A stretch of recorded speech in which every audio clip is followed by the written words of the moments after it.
Hello, everyone, and welcome back to the Game Alone's podcast. I am delighted today to be joined by Paul Stapleton from Casita Properties. Paul, thank you so much for coming on. We've been talking about this for a little while. Welcome to the Game Alone's podcast. Pleasure to be here. Good. Well, look, before we kick off, because I know we've got quite a lot to talk about based on what we were chatting about off air, please give everyone who's listening just a quick overview of who you are and I guess not being horrible, more importantly, what Casita Properties is all about. Cool. So Paul Stapleton, been in the property industry for around 10 years, a few different sectors of the property industry. And I formed Casita Properties around 3 years ago now. So I've worked for a number of sourcing companies, if you like, and I've seen what does and what doesn't work. And Casita is basically the baby of everything that I think works and solutions to problems that I saw in the sector. So people talk about property sourcers, okay, and I think that they're a little bit like agents in a way that you kind of get the good and the bad ones, but it's the bad ones that give the whole industry a relatively negative sort of connotation, if you like. But from your perspective, and I know this firsthand as well because I have clients to deal with sources all the time, actually they are such a fundamental part of being an investor. Having 1, 2, 3 amazing sources to work with is an amazing way of driving your sort of portfolio building or whatever it is you're planning on doing a property forward quite quickly, right? Definitely. And you're right, it does have a really bad connotation, the word property sourcer, to the point whereby it's kind of like when people say, oh, you're an estate agent, we kind of try to detract that from being associated with us. But I suppose Casita we're not necessarily a sourcing company whereby we're sourcing to specific criteria for specific clients. We offer an off-market service for buy-to-let investors to sell their properties. And the idea was brought up in lockdown, whereby I saw there were lots of really good deals, but agents that rely on doing viewings weren't able to do viewings due to COVID. And we were thinking, how can we come in and build relationships up with agents that we've never been able to before with a solution to the problem they have? And we had a great client base. And I think the one thing I always boast about is that our investor base is purely an investor base. It's not a property investor base. So these are typically your mum and dad that have some money. They want property returns, but they don't want the hassle, want, or need to understand or go out and view them. So it's all about the financials. It's not an emotional purchase. You're not arguing over it being the horrible word of BMV and stuff like that. And all we needed to do was basically speak to the tenant, get a video walkthrough, make sure that we were happy. If we identified anything in a certain corner, get them to go and zoom in on it, and effectively did virtual viewings. That was recorded for the tenant, for the buyer, sorry.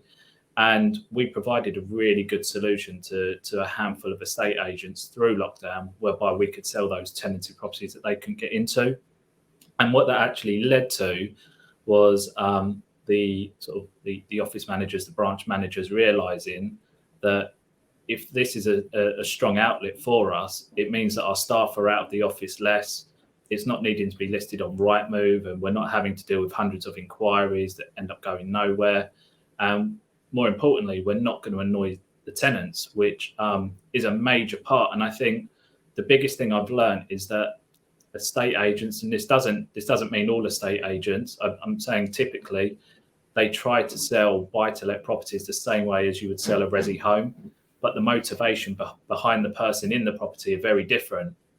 A homeowner is motivated to offer as much access as possible for viewings, whereas a tenant, they don't have to allow the access, and a bad tenant could prevent you from ever being able to sell your house unless you kick them out. And we found by working with the tenants and assuring them that it's being sold with current tenancy in situ, there's going to be minimal viewings, if any. We got them on side. We'd send out a bottle of wine if they did anything for us. And it was a much better relationship with them.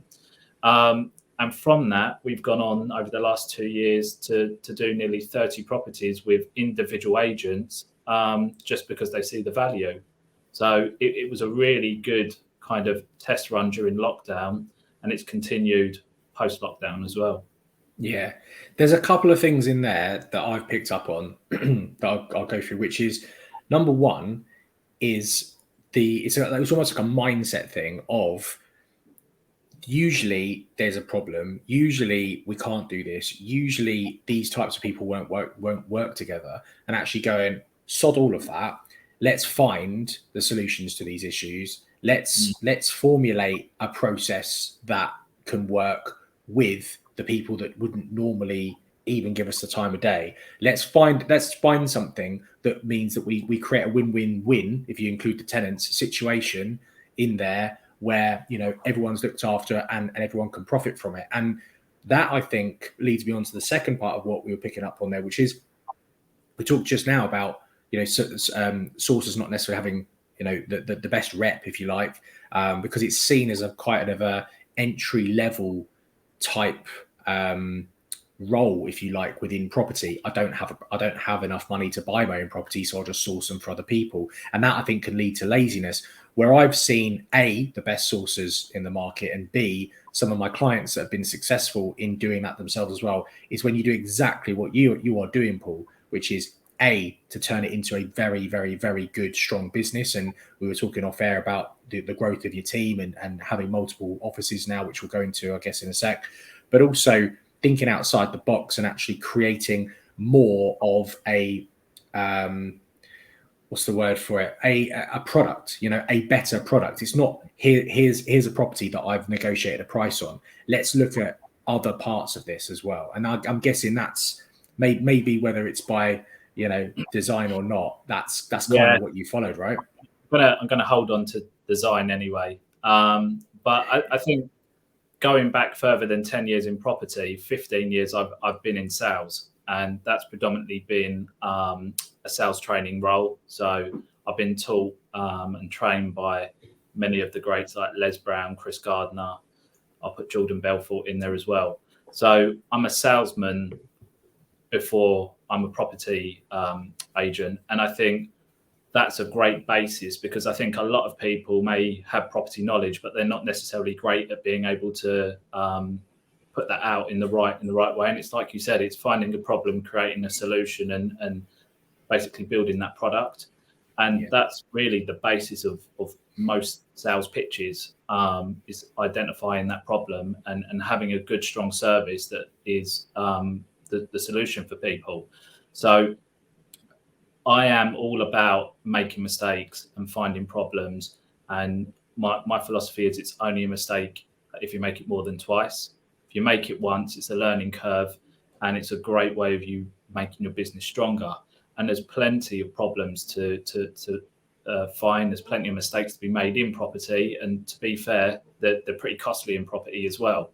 So I like making mistakes, and I like finding new problems. It allows us to build as a business. I've got a great team, especially in the sales progression department, whereby they're fantastic problem solvers, and any problem that arises that an estate agent that we're working with or a solicitor comes up with, or a surveyor or a mortgage broker, we don't sit there and wait for someone else to find the answer. We're proactively, we're out there responding within 24 hours. And for me, that's the exciting part of the job. If it was the same every day, stuck in a high street office with the public coming in and out every day, I find it pretty boring, to be fair. Yeah, it's funny when you were saying that. I was thinking I'm exactly the same. I've worked in, and you know, if we both worked in sales environments, what I'm about to say is going to be really familiar to you. But I mean, working in mortgages, as much as the public probably don't see this from being behind the curtain, it's very much a sales driven type business. You know, you are seen as a salesperson, a fee earner, if you like. I don't run my company like that because I don't like it. But you know, the amount of times I've been in an office and you know, it's just been driving sales, and everyone's so scared to, you know, put their hand up and go, I've got an idea, or I've made a mistake. And, you know, I've completely flipped that on my head personally, where some of my clients are so surprised to get a call from me kind of once we've done everything to go, right, we've completed on this. Right, tell me everything we did wrong. Literally, Yeah. I say that, and they're like, "Oh, what? What do you mean? No, we're happy. No, everything's great. No. But if you can find one tiny thing, right, just tell me, just the tiniest little thing that we could change." And we've had it previously. I remember doing this. It wasn't even that long ago, 6 months ago. Said that to a client, and they said we had to sign a few documents, and we were out and about, and we didn't have like we couldn't print stuff off and sign it and scan it. So that held us up for a couple of days, and I was like, right, okay, digital signatures done. So then we went out and got, signed up with Adobe Sign and solved that little problem. So, I'm with you on that.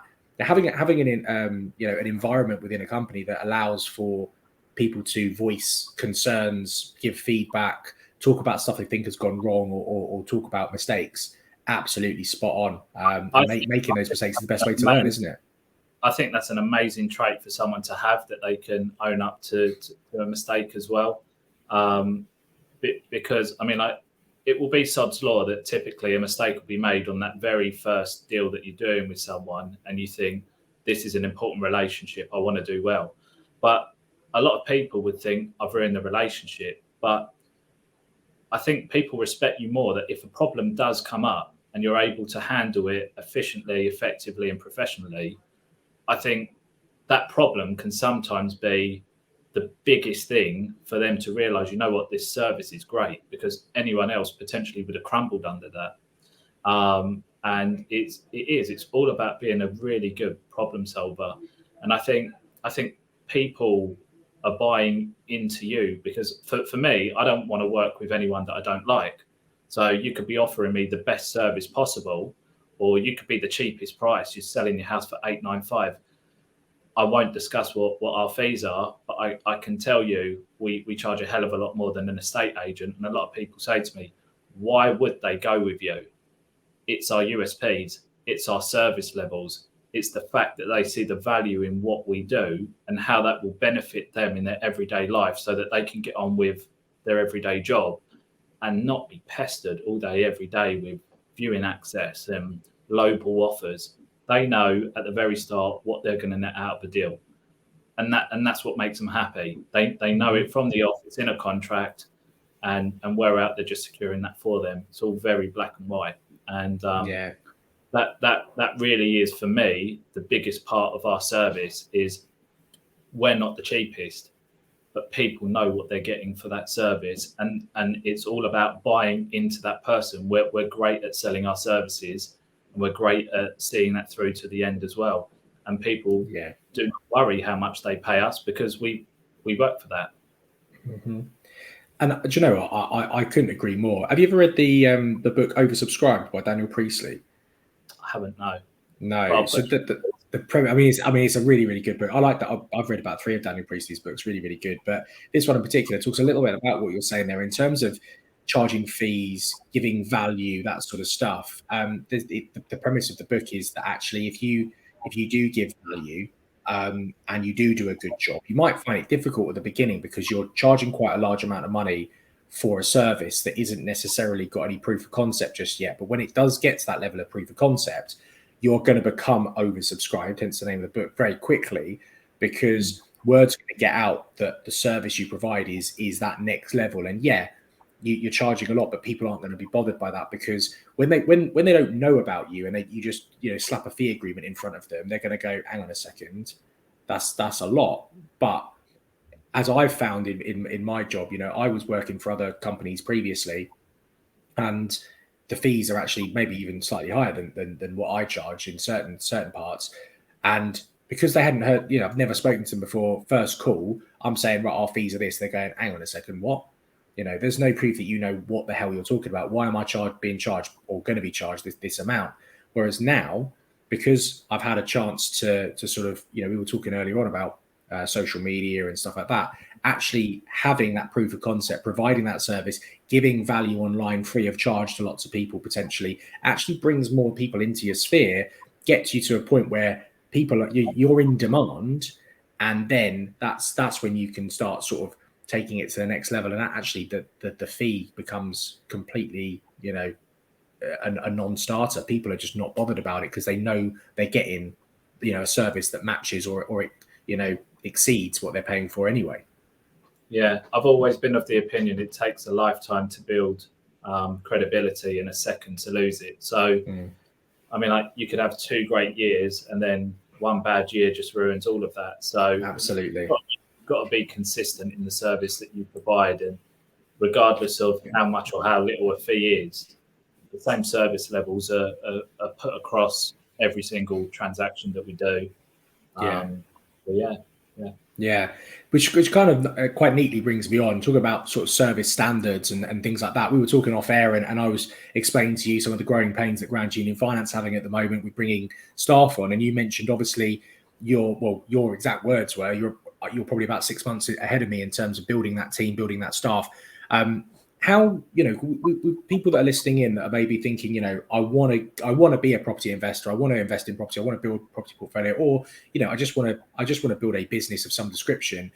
They are going to come up against this issue about having to scale and delegate and bring people in. So this is more maybe for me than necessarily the listeners, but how did you go from being maybe a one-man band to being the head of a company now that has 2 offices, 14 members of staff, and obviously firing on all cylinders? And how do you build that, but then also maintain those service standards that you have sort of come to hold yourself accountable to? So I think you look at your business and you look at how many different hats there are in that business that you're currently wearing, and then for me it was identifying the hat that I wore best as my strongest skill set, and then working out how many hats could I wear and still do my job effectively, and how many hats would I then need to employ to obviously fit those other roles. And year one was just me. I have 3 hats within the business, and that is sourcing, selling, progressing. And in year one, I spent the first 3 months sourcing, spent the next 3 months selling, and then the last 6 months of the year, I was like, right, I've got to get all this over the line. So I sat back that year, and it was a great year. But I thought, you know what? I've only actually worked 3 months of the year, because I felt like I should be sourcing 12 months of the year. So very quickly, I realized I had to bring someone in for property progression. That really, for me, was A, the job that I least like, and B, the most time consuming. At any given time, we could have 20 to 30 deals going through, and that could involve chasing 10 to 15 different sets of solicitors, mortgage brokers, chasing councils, developers. And it was just far too time consuming for me. So that was the first step. I brought someone on for sales progression. And then we kind of started working really well. And I decided, you know what, I'm going to need someone to wear the second hat, which was selling. And I made that step. And from there, I actually took last summer off. So we did really well. And I thought, I've kind of feel a bit burnt out. So I'm going to take the summer off. I took effectively 6 weeks off, played a lot of golf, just enjoyed myself, spent a lot of time with the kids. And I thought, right, come September, kids are back at school. We're gonna shove a rocket into this business. And I paid a branding company a lot of money to completely rebrand the business, redo the website. Everything was branded: merchandise, jumpers, t-shirts, laptop covers, business cards, leaflets, mugs, whatever we could stick our name on, it was done. I took on 3 new sourcers to come and work with me, and we did our first event at the National Landlord Investor Show at Old Trafford. New brand out there. We got great feedback from it. We did really well until the end of last year, and I made the decision that I was going to open a second office, predominantly where we were doing a lot of business in the Northwest. I had a friend who was very involved in property up there. He now runs that office for us. I probably travel up there once every week or 2 weeks. And we built a team there that work from the office. They're constantly out looking at properties for us. And we're currently looking at office space in the Northeast, probably somewhere like Durham, Darlington, to have a base there as well. And yeah, it was a pretty rapid expansion, if I'm honest. We went from 2 people in September working from home and then in September we also secured our first office in London. So branding, new office, new staff, to present 14 staff and 2 offices. Amazing. And do you know what? That's just, I mean, to be fair, that's inspired me, because as I said to you off air, I'm struggling to juggle, or not juggle plates, spin plates, spin lots of plates, because you do get to that point. I think it's completely unavoidable where you're going to have that overlap where you've got, you're still having to do your day-to-day 9 to 5 part of the job, the main hat that you're wearing, to use your terminology in the business, whilst on top of that, training the people to actually come in and replace and take some of those hats off your plate. And I think that's definitely what I'm going through, right now. But it's a case of riding that out and knowing that what you've managed to achieve now and what you're sitting on. I mean, you tell me differently. I'd imagine you could probably go off and do another 6 weeks holiday with, and you've got then the staff there that are going to be able to do that day-to-day operational stuff, and it's kind of taken care of. But you've got to go through that difficult transition stage first to get to that point, right? I think probably struggle to take 6 weeks off now, with all the things that we've just taken on. But no, you know what, I went away over the Easter holidays. I went to Mexico for 10 days, and it was the first time that I felt I can actually let go of the reins and go away and not have to worry about work. Did I worry? Of course I did. I'm a business owner. Did I get up at 4 o'clock most mornings? Yeah, I did, to make sure at 10 o'clock everyone was ready, set up, see if there was anything I needed to do, and then go back to bed. But I think that's just being passionate. I think being passionate about your job, about your business. At the end of the day, it's my third child. It's my baby. So you have to look after it, and nobody knows your business or cares about it as much as you do. Totally. But that 6 week period was a great time to reflect and plan and just really take time to understand where I wanted to take the business, because I could have very easily just carried on as a 2-man band. We were doing really good money, but you know what? Go big or go home, I think. Yeah, no, absolutely. And actually, funny enough, I mean, this, although we're not recording it on the day, this is going to go out on the morning of the day that you've got your sort of the first real big event that you're doing with my good mate Aaron Knightley, the peak performance event. And I guess that 6 week scenario you just mentioned, where you get that opportunity to think, regenerate a little bit and kind of have that time out. I guess that kind of forms into this whole peak performance type thing, because people always think, don't they? Right, I'm a business owner or whatever it might be. Therefore, I've got to hustle and grind 24/7. And I'm of the belief personally that, and this is someone who's quite passionate about, my rugby team. So I see those players, those top level athletes, how they conduct themselves. They talk very frequently about the importance of rest as much as the importance of that hustle and grind and working to that 100%, efficiency and capacity when they're out on the field, for example. As business owners, it's the same sort of thing. And I'm guessing, there's people that are going, to the event, I'll say this evening, even though it's not this evening, but for those listening, it is this evening, and tickets are potentially still available. Maybe we'll get a link to the tickets if you did want a last minute one in the show notes.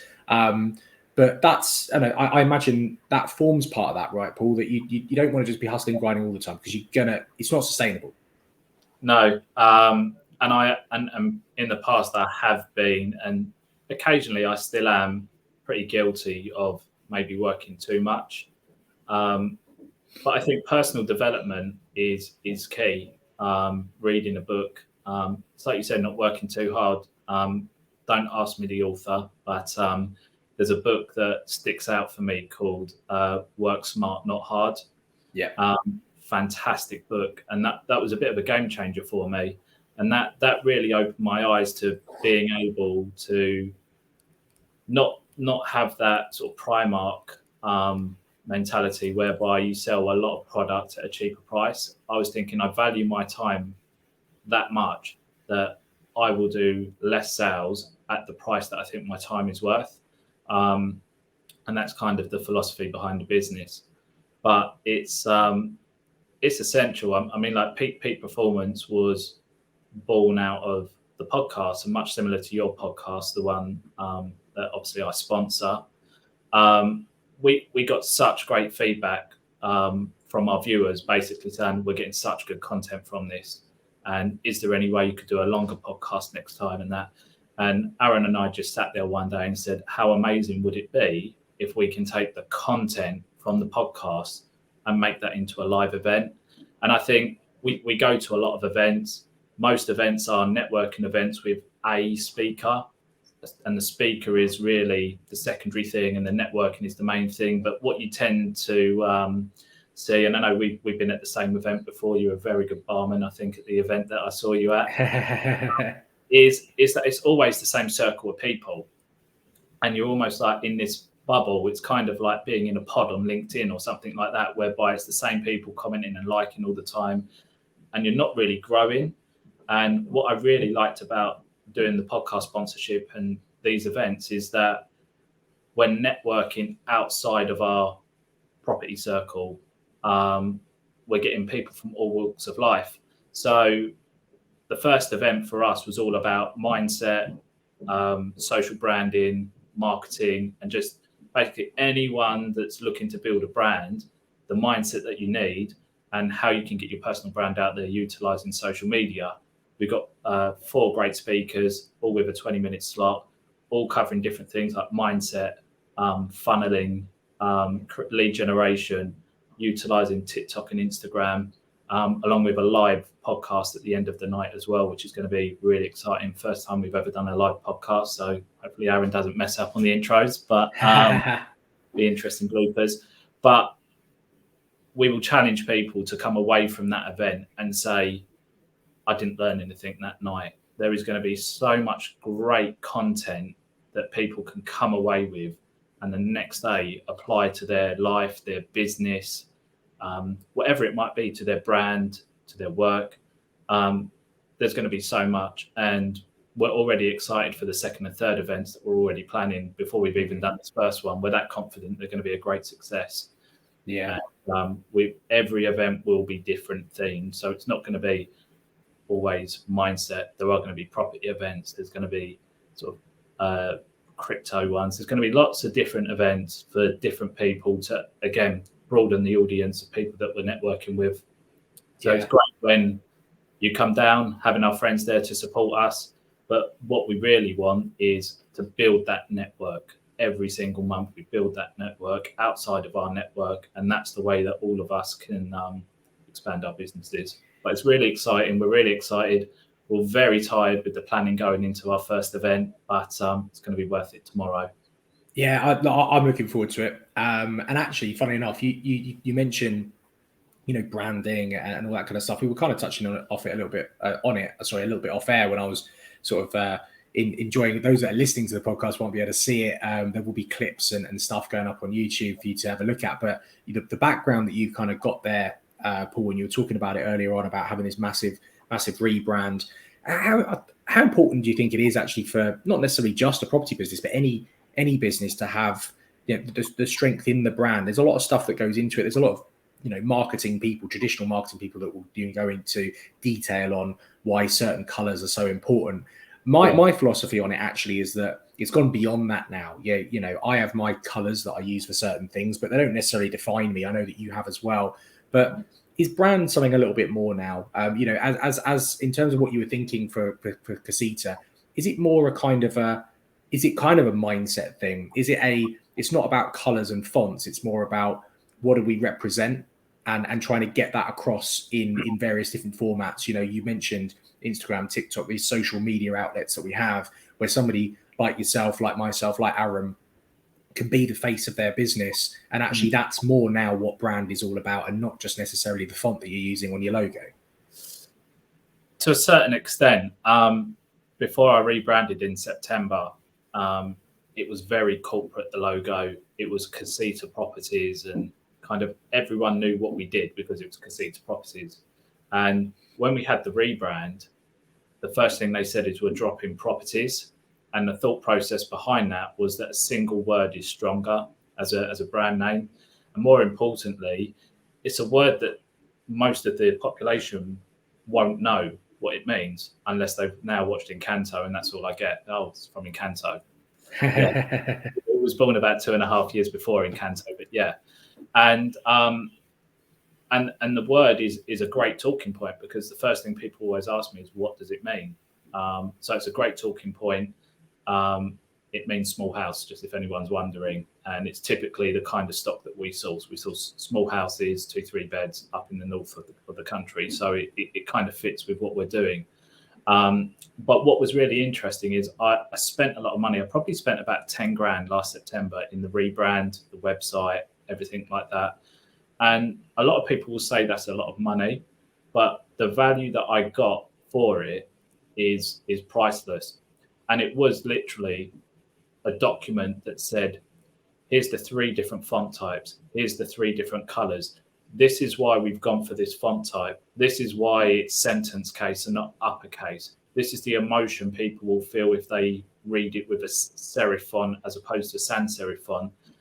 And it kind of blew me away, the psychology around the importance of your logo and brand recognition.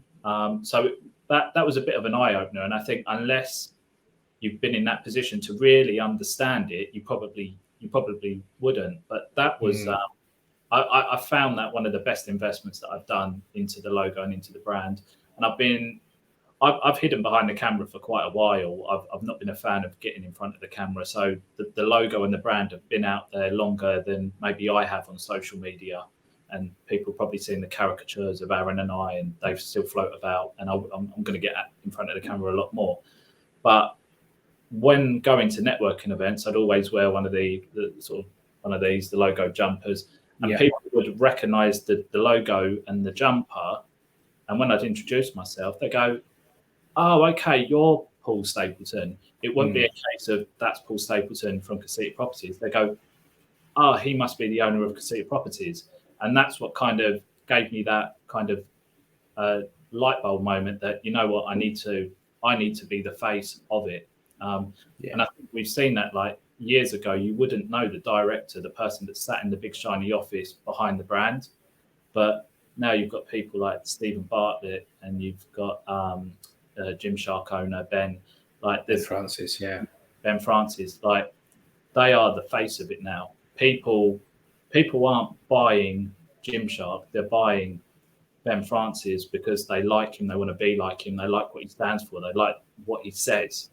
And the brand is Ben Francis, it's not Gymshark. Gymshark is the logo and Ben Francis is the brand. And I think that's really important to understand that if they want to push their brand out there, it's you that's going to sell your brand, not your logo, not your post, not these sort of corporate iStock images on your post. A quick story while you're walking to your next meeting or when you've just left a meeting. That's what people want to see. They want a day in the life of that business owner to understand really how it works and what I have to do to get there and what's involved. Yeah, absolutely. Well, I mean, firstly, whenever Ben Francis is brought up, it always makes me laugh because my wife was in the same class at school as Ben Francis. So when I first got together with her, when nobody had really heard of Gymshark that much, I knew what it was, and you'd see them driving around Bromsgrove with their Audi R8s and stuff. And so it's been amazing actually to get in early and watch that brand grow, and obviously Ben come out of his shell recently as well, which has been quite interesting to watch. I hear from Emily that at school he was almost a mute. He didn't really like talking and all that kind of stuff to being the person he is now.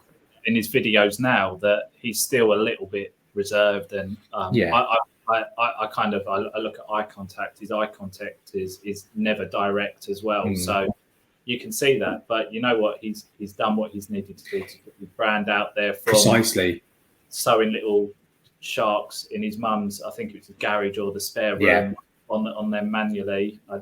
It's inspirational. But it just goes to show exactly what you were saying is true. Is that actually he's realised that maybe Gymshark as a brand had got to a certain point, and now to take it on to that next level, there needed to be a face that people could put to that brand. And you're absolutely, you're right. And there has been a shift. I mean, even if you go back a little bit further back and you start thinking about Virgin, synonymous with Richard Branson, Microsoft, synonymous with Bill Gates, more recently Amazon, Jeff Bezos, Tesla, Elon Musk. It's becoming a thing now that people want to actually see, look into the eyes of the person that actually is going to be, if you they're going to be investing their time and money in. Yeah, if you look at their social media and you look at how many people follow the company page in comparison to how many people follow the director or important people within that business, the company page can never, ever compete. I think our company page on LinkedIn has about 300 followers, yet my personal page has 26,000 followers. So it's definitely you that's going to get the business out there. No one else and nothing else. It doesn't matter how good you are. If you're not the front of it, I strongly believe that you're gonna fall behind. Totally. Now, taking a little bit of a swing back to talking about property in particular, one thing we were chatting about off air is that we both have an interest, shall we say, in the state of property education. There's a lot of newbies, people that will be listening to this podcast potentially that are just, and I speak to them all the time, who are just like sponges. They're just desperate to get as much knowledge about property investment as possible so they can then go off and take action and start being investors themselves. You've taken this one step further, Paul, and you actually, I guess to a certain extent, it's always a bit like mystery shopping, trying to actually see what else is out there and not necessarily too impressed with what you found, right? I don't think it's necessarily the content. I think it's the practices behind the selling of them as well, selling of the courses. But for me, we went on these courses for a number of reasons. One, to network. It's always good to network with people. Two, to see what they're being taught. And the reason behind that is it's always good to see what the masses are being taught to do. So we ensure that we flip that on its head and we always do the complete opposite. Because that dirty word saucer is typically associated with people that have been on a course. They call up an estate agent. They're not professional. They ruin it for everyone else that's wanting to approach that estate agent after. And for me, it's just about ensuring that our approach is 180% flip on what everyone else is doing. The way I've built my staff base here is I started offering free property sourcing training across the Northwest and London. And obviously, you can imagine thousands of people approached us. And we were very, very, very selective with the amount of people that we took on, and they had to meet certain criteria. And my philosophy was anyone that's willing to pay £10,000 to go on a course and get trained, I would prefer instead for you to keep that money in your pocket and invest in me with your time to train you up, and then invest that £10,000 for the next 6 months to survive while you learn your craft. So almost like an apprenticeship. So I think at the height of it, we had 8 people in the London office. We're down to about 6 now, and you're always going to get that. It's luckily it's not a revolving door here where that sort of 5 come in and 4 go out.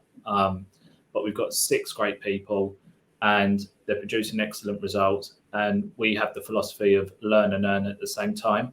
And I think it's quite unrealistic that you could pay to go on a 2 or a 4-day course and come out as the finished product, because effectively you're just going to get bamboozled. So people typically will learn it all and they'll come out and they'll go into the big wide open world and they just think, what do I do now? And for me, the biggest thing is that everyone's in the office with me. They learn from me daily. They hear every closing call, every pitch I make. They're all writing notes. We record everything. And it's just a great way for them to learn. Now, that's not something that we can do on the mass, but what we can do is make property education affordable. So we're working on a series of 5 books.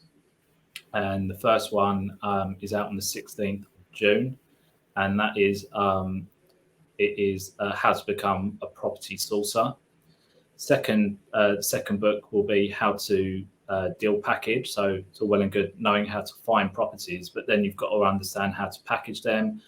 We're also going to create a book on how to find direct to vendor leads, how to understand property compliance. I think that's something that a lot of sources really lack, is a good understanding of what happens once you've sold it.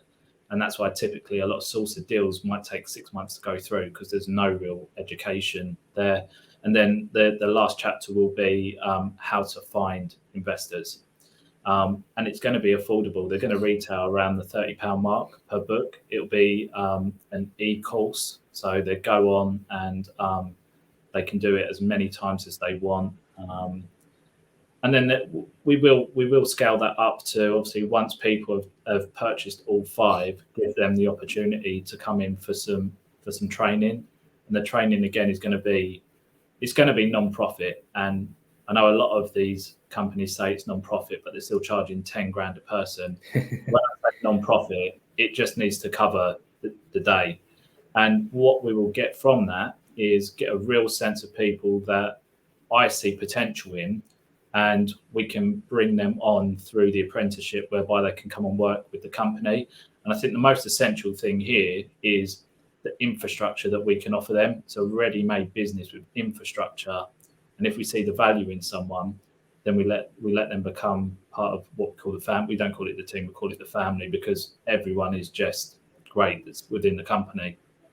But yeah, the education side for me, it's not a profit-making part of the business. It is purely going to be to get some great sources on board with the company, and B, just to basically show people the right way to do things. I think it's made to look a lot easier than it actually is.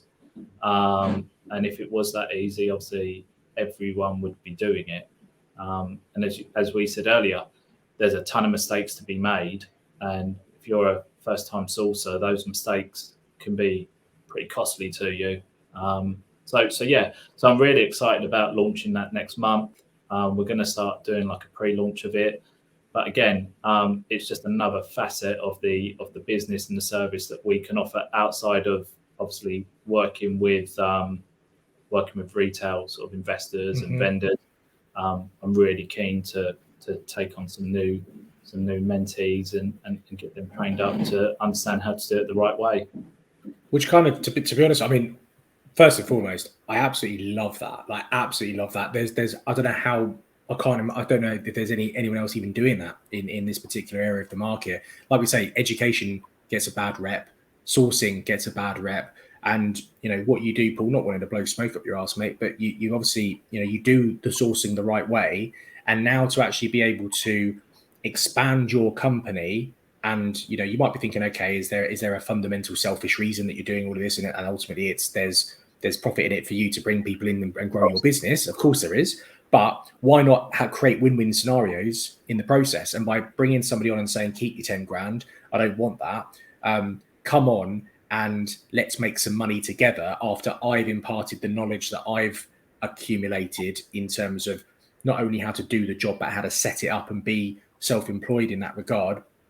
It's phenomenal, and probably a sort of something for me to think about a little bit in terms of growing Grand Union Finance. I mean, bringing staff on in finance companies is notoriously difficult, but yeah, getting to a point where you can actually train up your own staff is incredible. And I've always been of the belief, and maybe this is why you've kind of done this as well, is that I think knowledge can be taught, but attitude, personality, those kind of things can't. And it's about trying to find the right people to bring into your business. My operations manager, Ruby, when she came into the business, she'd never worked in finance before. I had to explain to her basically what a mortgage was. And she's, her attitude and her intelligence and her ability to absorb and work hard has led to her in, just a couple of years becoming my head of operations or my operations manager, because she's got the fundamentals, the building blocks of being great at what she does.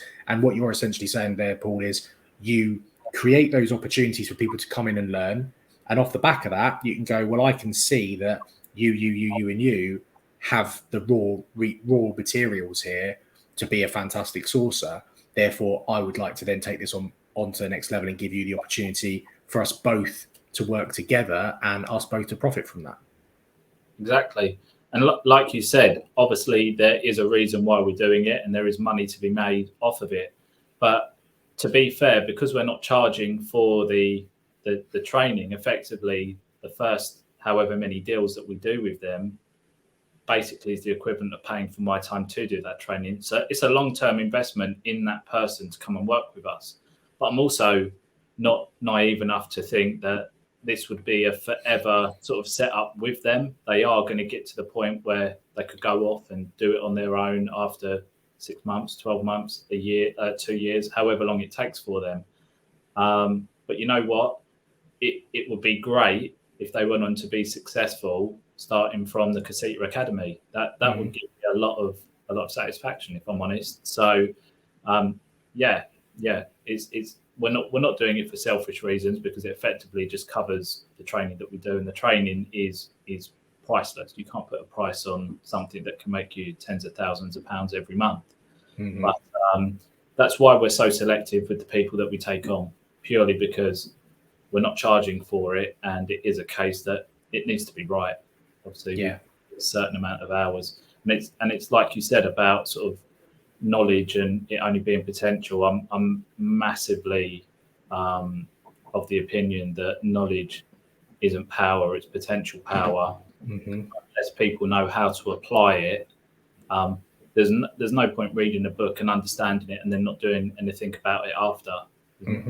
No point storing it in your head. You need to read it, work out how you're going to apply it, and go out there and take action. I think there's an old saying, isn't there? You can drag a horse to water, but you can't make it drink.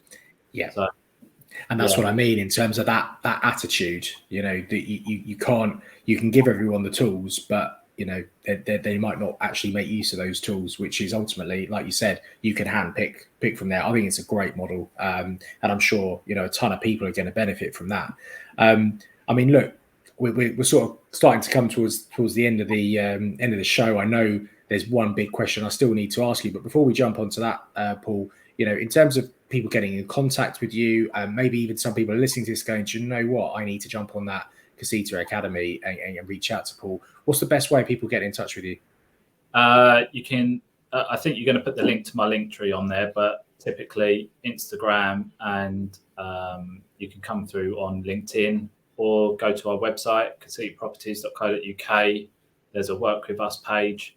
Just fill in that page. Tell us why we should work with you, and one of the team will get in touch. Awesome. Well, today, I mean, I've learned a lot. As I said, you're probably, in terms of building your business, a little way in front of me. So plenty for me to learn about. But one last thing that I want to learn about you, Paul, and I ask every single podcast episode guest this exact same question, because I'm the biggest chocolate fiend known to mankind.